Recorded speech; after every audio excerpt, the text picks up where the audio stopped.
Con nuestro colega Alejandro Alfie, que ha venido siguiendo esto con todo detalle. ¿Qué tal, Alejandro? ¿Cómo estás? ¿Qué tal, Nelson? Muchas gracias por la invitación. No, por favor, ¿cómo es esta historia para resumírsela y a lo mejor ubicarlo al televidente que no lo tiene muy presente? ¿Qué es lo que pasó específicamente con estos medios del grupo Spolkis, N23, Tiempo Argentino y Radio América? Mira, específicamente el grupo de Spolsky y Matías Garfunkel, Claro, que era el los grupo dos. 23, en el 2014, a fines del 2014, empezó a desmembrarse.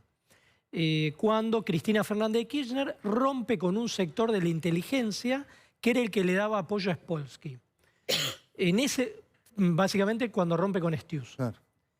A partir de ese momento, el grupo de Spolsky se empieza a desmembrar a lo largo de todo 2015 y a fines de 2015, principio de 2016, negocian la venta a Martínez Rojas de Radio América y Tiempo Argentino. Públicamente no de CN23. Ajá. Esto que comentaba Nico es nuevo, habrá que ver qué es lo que explica, pero lo que sí se hace público en ese momento es que Spolsky le transfería Radio América y Tiempo Argentino a Martínez Rojas. ¿Cómo aparece Martínez Rojas, que era un empresario que se conocía por el tema de la bailanta allí en Corrientes? Que organizaba shows en Corrientes, de hecho organizó algún show con Phoenix Entertainment en su momento. Yo cuando hablé con ellos me dijeron sí, pero en realidad nosotros con él no teníamos nada que ver. Yo te diría que era más como un empresario que buscaba oportunidades de negocio. Tenía esta empresa que era M Deluxe, donde trataba de hacer cosas, pero a la vez tenía denuncias de fraude en Corrientes por el tema de que vendía autos truchos y de hecho fue procesado por haber vendido un auto de alta gama que no era de él y que un juez logró incluso condenarlo por ese tema. Es decir, era un busca, que estaba siempre a la búsqueda de oportunidades de negocio.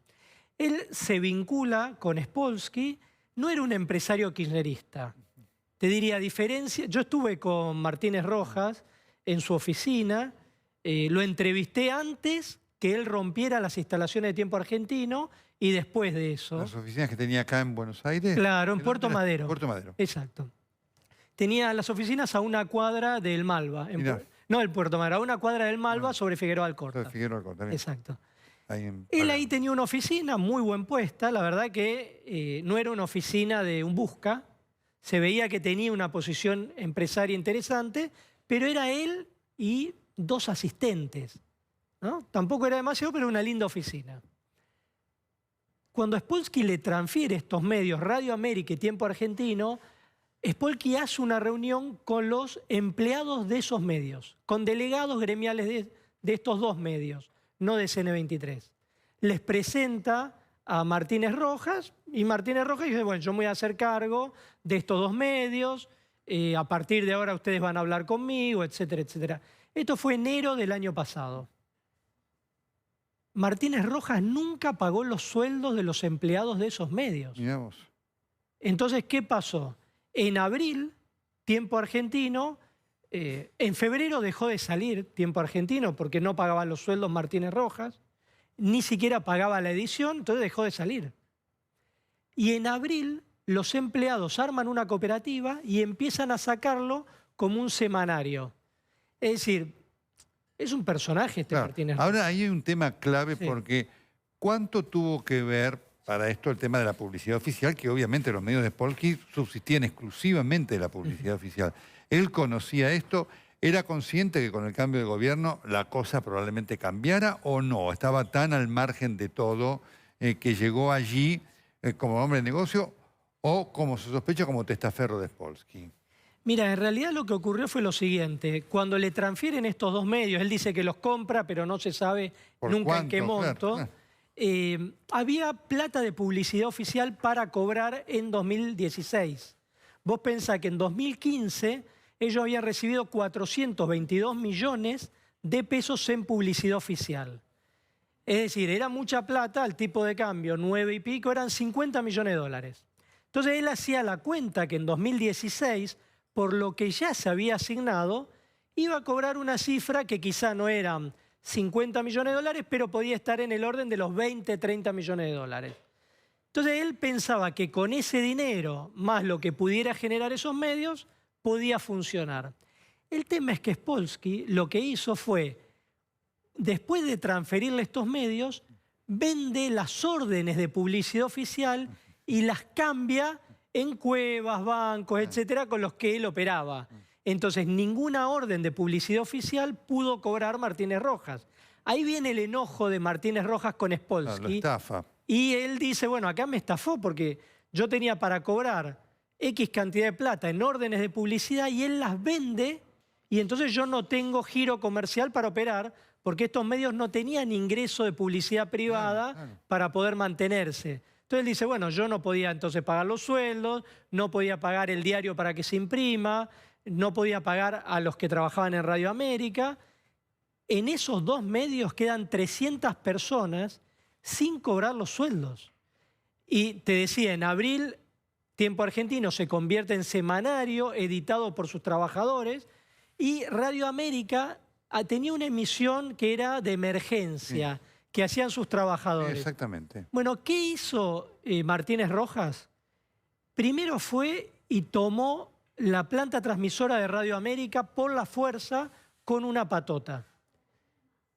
3 semanas después fue y con otra patota de 15 personas tomó la redacción de Tiempo Argentino que estaba en manos de los trabajadores que habían sacado este semanario y que tenían tomada la redacción de Tiempo Argentino.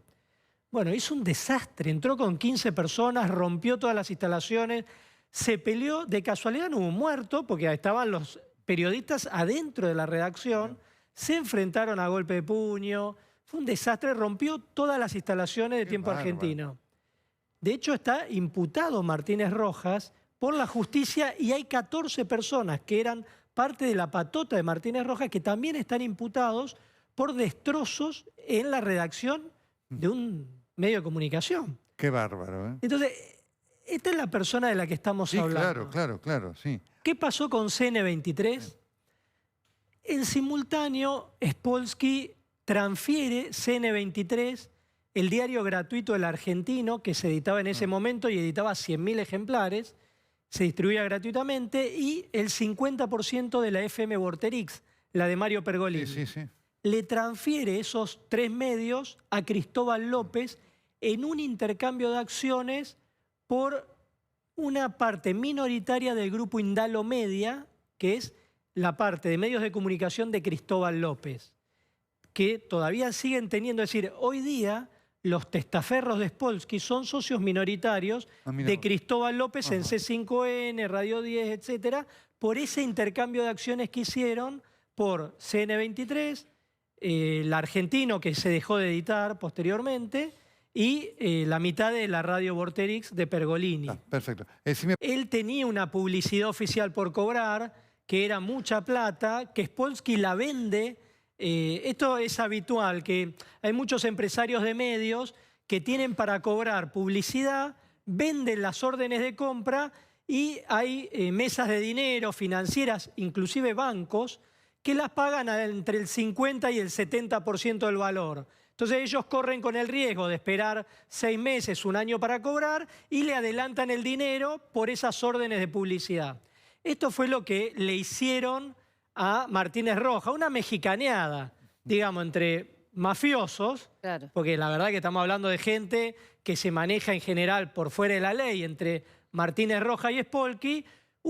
Spolsky le vendió los medios, Martínez Rojas tenía una plata para cobrar y financiarse un tiempo, y Spolsky eso se lo mexicaneó.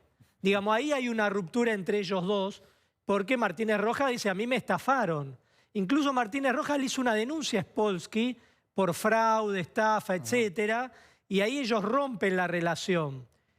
Posteriormente lo que él cuenta que inclusive hay una escena de pugilato donde dicen que le pegó en un bar ahí abajo de la oficina donde él está y que quedó Spolsky tirado en el piso. La esposa de Moreno, me decías, tuvo algo que ver en la constitución societaria de este grupo de Spolsky o de los grupos de Spolsky. Exacto. Vos sabés que así como Marta Cascales estuvo en la constitución de las empresas que denuncia Martínez Rojas en la mafia de los containers, y también estuvo en la constitución de Meldorec, ¿te acordás la de Sueños Compartidos? también es esta escribana la que participa en el armado de la red de empresas de Spolsky. Es decir, se llamaba Uluru Corp, que era la casa matriz, podríamos decir, del grupo de Spolsky. Quien la arma es la escribana que trabaja junto con Marta Cascales. Ellos en noviembre de 2012 arman Uluru Corp con la misma estructura que usan para la mafia de los contenedores, que es, ponen nombres de fantasía, testaferros, es decir, personas que no tienen solvencia económica, que no son los verdaderos dueños, y detrás de eso están quienes realmente eran los dueños, que en el caso de Uluru Corp era el 70% Spolsky y el 30% de Matías Garfunkel. Lo que esto permitía es que al momento de decidir, por ejemplo, la venta de estos medios, por ejemplo, Martínez Rojas, no tenían que contar con el aval, por ejemplo, ni de Spolsky ni de Garfunkel, porque quienes transferían eran los testaferros. Y ellos manejaban a los testaferros y por eso fue que Garfunkel, por ejemplo, que no estuvo de acuerdo con la venta de Tiempo Argentino y Radio América, le inicia un juicio a Spolsky porque dice acá me hicieron una estafa. Vendieron parte de mis medios sin mi consentimiento.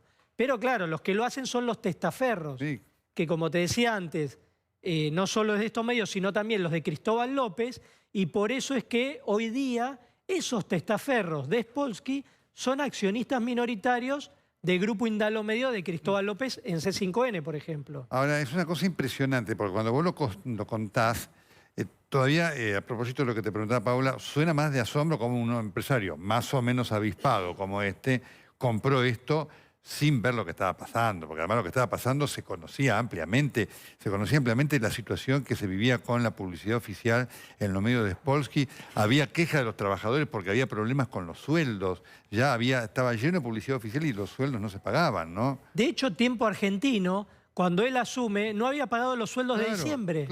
Entonces, y él asume y tampoco paga los de enero, ni los aguinaldos. Es decir, la verdad que él sabía cuál era la situación. Pero era una persona acostumbrada a vender autos de alta gama, truchos, sin papeles, a girar cheques sin fondos. Es decir, una persona acostumbrada a manejarse en ese tipo de situaciones muy complejas. Y acá lo que hay que decir es que en el caso de Spolsky y Garfunkel, ellos manejaban un grupo de medios que se estaba disolviendo y estaban viendo a quiénes se los transferían. Entonces ellos decían, bueno, a ver, ¿quién quiere estos medios? Y la verdad que gente que tenía, digamos, ciertas oscuridades, que estaba acostumbrada a manejarse quizá por fuera de la ley, eran las que primero agarraban estas oportunidades. Se estaban disolviendo por una pelea muy fuerte entre Garfunkel y Spolsky, que era quien ponía la plata, ¿no es cierto?, para mantener... Claro, porque cuando... la ponía Garfunkel y Spolsky miraba para otra parte. Y Garfunkel puso durante un tiempo hasta que dijo, bueno, basta. Claro. Recordemos algo, Garfunkel se va luego del país, está viviendo también en Estados Unidos actualmente y denunciando que él lo perseguía un sector de los servicios de inteligencia que eran socios ocultos de Spolsky. Recordemos, por ejemplo, que uno de los gerentes de Spolsky era una persona que hoy ocupa un puesto muy importante en la Agencia Federal de Inteligencia y que era el gerente general del grupo de Spolsky durante los años 2009 a 2012, y que hoy día es el director de Administración y Finanzas de la Agencia Federal de Inteligencia. Es decir, quien era el gerente general del Grupo Spolsky es quien hoy maneja la plata de la CIDE. Alejandro, una cosita cortita nada más, porque en todo este proceso quedó muchísima gente sin trabajo. ¿Qué cantidad de gente se vio perjudicada por todos estos manejos? Mira, en el caso de los medios que compró Martínez Rojas, son 300 personas que desde enero del año pasado no solo no cobran el sueldo, no fueron indemnizadas, no tienen aportes previsionales, y el resto de los medios son otros 500 personas. Es decir, hay 800 personas, en su mayoría periodistas, que quedaron sin trabajo producto de la irresponsabilidad del kirchnerismo en financiar a empresarios inescrupulosos y que cuando se fueron quedaron patas para arriba. Alejandro, muchísimas gracias.